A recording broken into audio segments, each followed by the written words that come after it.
Hello everyone, I thought we'd do another video about our Lego Scalextric cars. Elizabeth's going to help us with the filming, she's behind the camera. I thought what I'd do this today is talk about scale, because that's something that's quite interesting.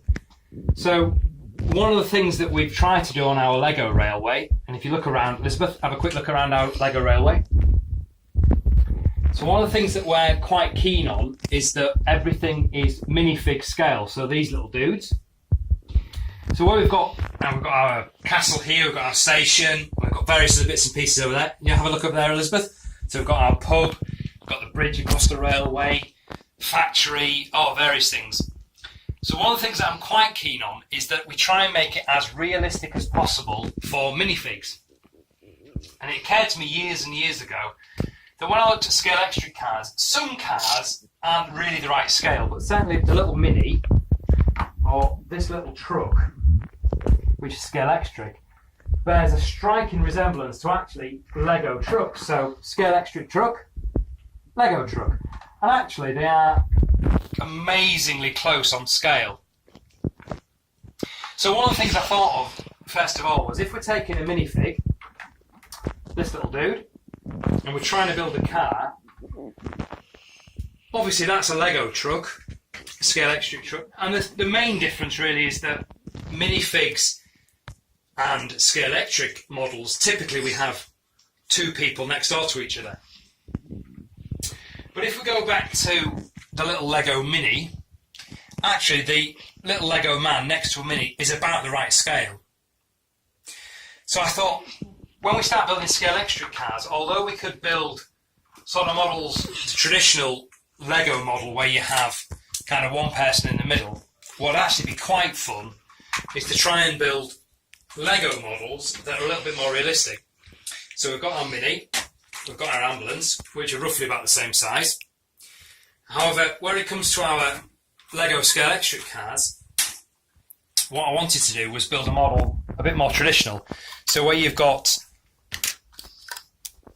a man and the minifig at one side, and you've obviously got room for another one. And you've got some interesting bits and pieces in there, like gears. This dude's got a coffee cup. Interestingly, one of the problems with the models this wide is that they run pretty well. So let's give this a little run through.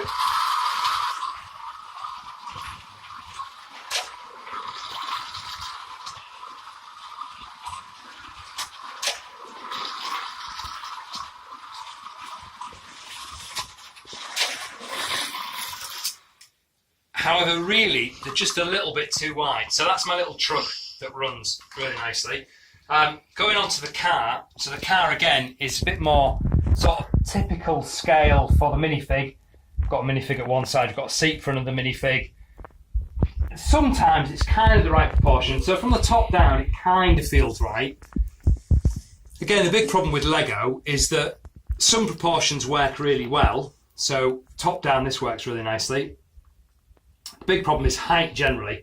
So Elizabeth, have a look at that little poster up there, which is one of the scale models that we try and build to in our little Lego world. It might blur just when I go down. You have to click on the camera, Elizabeth. I know. So this is kind of proportions that we typically use: 8 wide trains, 6 wide trucks, 5 wide cars, and 4 wide small cars, which is these kind of things. So little tiny 4 wide cars, and the trains that we've got knocking around our layout are 8 wide or 6 wide. And again, I suppose if we look at sort of standard Scalextric cars against the Lego Scalextric car, this is possibly 5, 6 wide as opposed to 8 wide for the Scalextric car. So actually width is the real problem that we found with our Scalextric cars now, minifigs. But to get something sort of a bit more typical, we've got this dude, but actually it's a little bit too wide. And the problem is, so if you have a look at the Scalextric truck, Elizabeth, but actually where you get two, we need to move back a bit there, Flower. Sorry. Where you get two Scalextric cars side by side, although they kind of feel about right, they're just a little bit too wide. So put the van and put the car next to it, it kind of feels about right, but actually it's a little bit wide. So it kind of runs all right, but occasionally it will sort of catch when it goes around the bends, and certainly if it skids.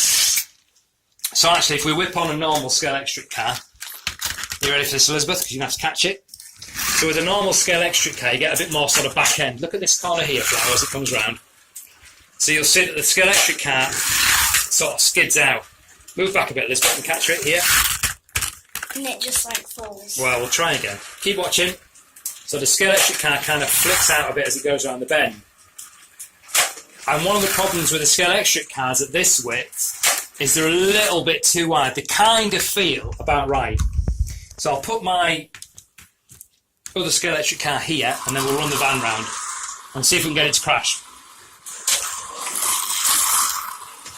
So watch this car here, Elizabeth, and you'll see what I'm talking about.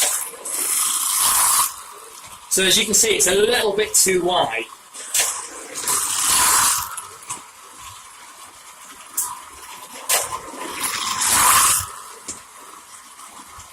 It's also hitting that car. It is.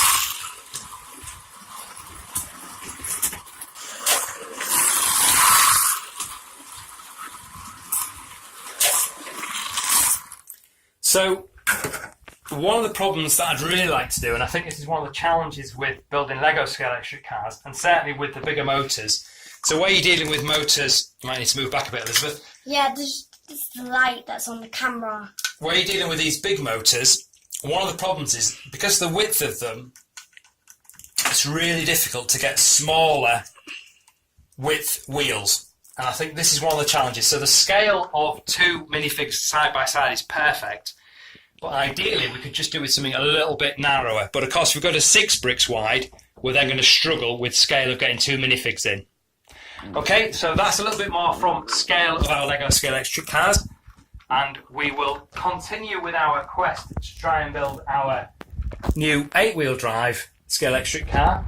But right now, that's enough for today. Thank you, Elizabeth, if you want to stop it.